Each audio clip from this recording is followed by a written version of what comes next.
Hello artists, we are back to working on our landscape sketches for painting, and this next step is going to be for finding your middle tones and your lightest tones. And what I've done so far is I've just kind of tested out, so I looked at my original sketch, my original photo, and I picked out some of the main colors that are in my middle tone range. So middle tones are anything that is not the lightest areas. So here's lighter areas. Of course, the water, some of this sunlight that's coming up through the trees up here and the top of the bridge. Those are my lightest tones. Middle tones are the ones that are not as dark as in here. They're basically like this part here, some of these colors in here, the water, a lot of the water, not this part of the water, but a lot of the water. So you want to find, if you're using colored pencil or if you're using pastel, you want to pick out those colors that are going to work best, and you can test them out. So what I did was picked out some of the pastels that I thought would be closest to the range that I want, and then I tested them based on the colors that I'm seeing, and just to check that they were exactly what I wanted.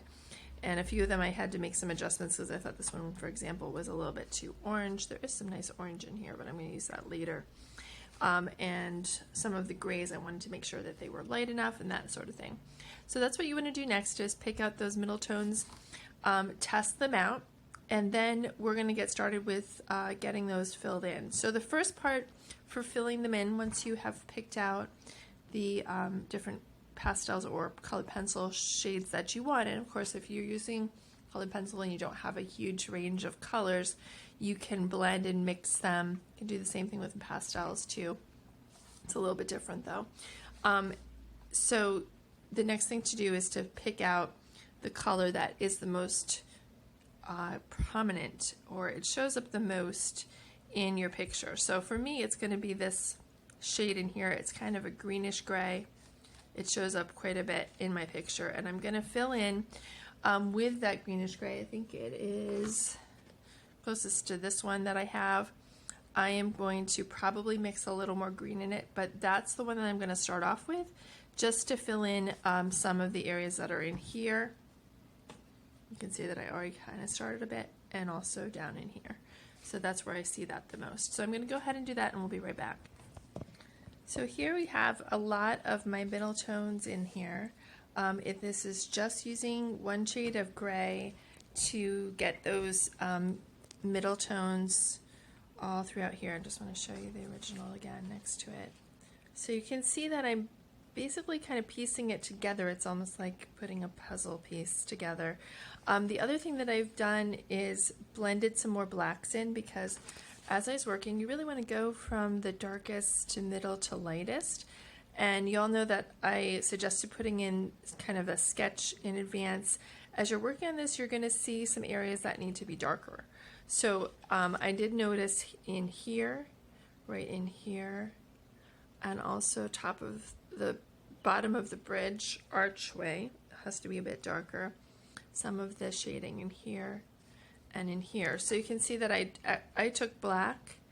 If you're using colored pencil, you can do this more easily. Pastel can be tricky because you either get a medium kind of blue or you get black. There's not a whole lot of in between.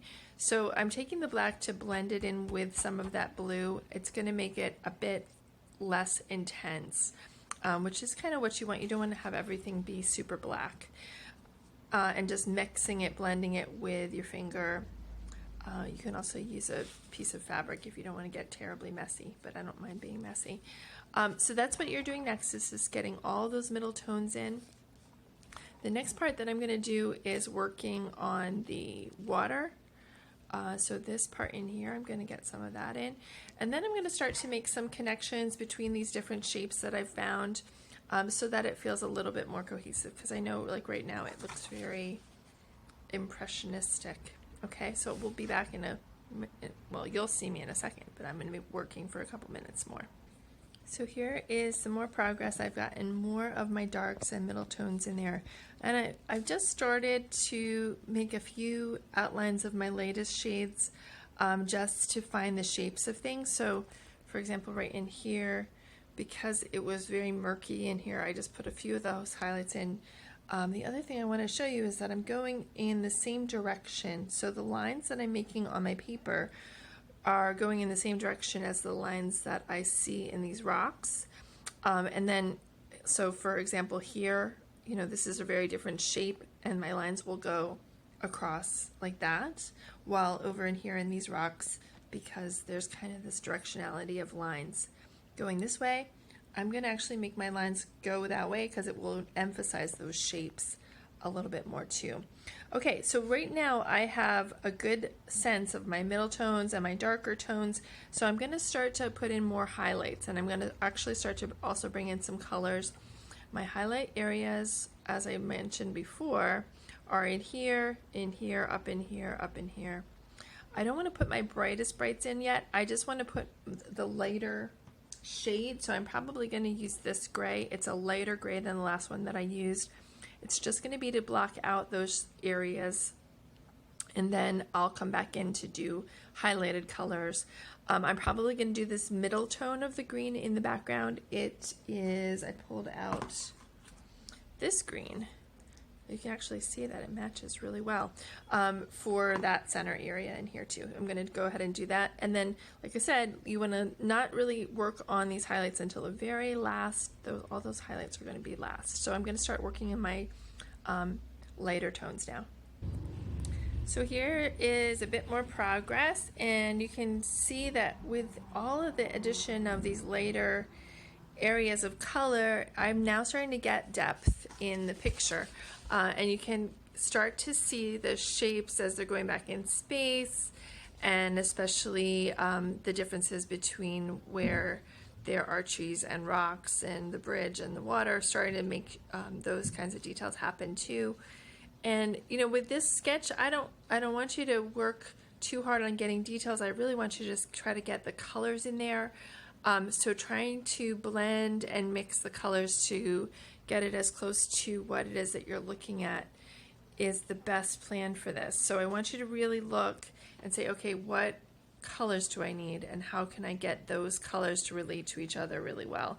So I'm going to work on this a little bit more just to get, what I'm going to work on next is I'm going to start to get some of the highlights in the water here, a bit more highlight in the top of the bridge, some of the highlights in my background in here, and then probably pull a few more things up, whoops, from the top. Whoa, I don't know what just happened there. Some more highlights up in here because I really haven't worked on that section very much, and just connect some of these areas a bit better as well. Okay, so we'll be back again in a second, but it will take me about 10 minutes myself. Just want you to know I'm working on this pretty hard, so it's not like I'm getting this done in 2 seconds. Okay, bye. Be right back. So here is my progress, and you can see now that I have the waterfalls in, I'm going to try to define this area around them a little more so that they don't look quite so mushy, because they just look very mushy to me right now. But I'm working a little more in there. I'm pretty happy with the bridge and this area in here, all the stuff on that side. I'm probably going to blend things a little more. I'm also pretty happy with how the water's turning out so far. And I'm going to probably go back into this area and blend that a little more too. So I am just going to keep working on this, and we'll be back once I'm finished. But the only other thing I wanted to tell you as you're working on these is just to, you know, keep your areas very defined, because the one thing about pastel, it's not going to be as much of an issue for those of you that are using colored pencil, because you can get those lines really nice and precise. But the one thing that happens with pastel as you're working on it is it can get very mushy.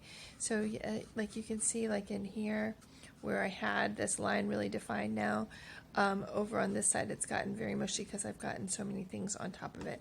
One of the things that you can do if you feel like you're really not happy with how a certain area looks, like this doesn't look like anything to me except for mush, is to go back in and just kind of swish it around and go back and define it redefine it again.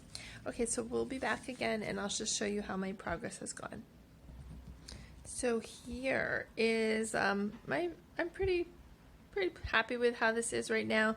I might work on it a bit more, but I just wanted to show you, this is, like I said, I'm going to say it again, this is a sketch.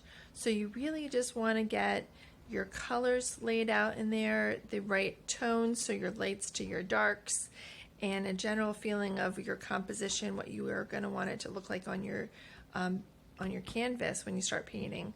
So this is the last step. So this is the main idea that I want you to get for this week.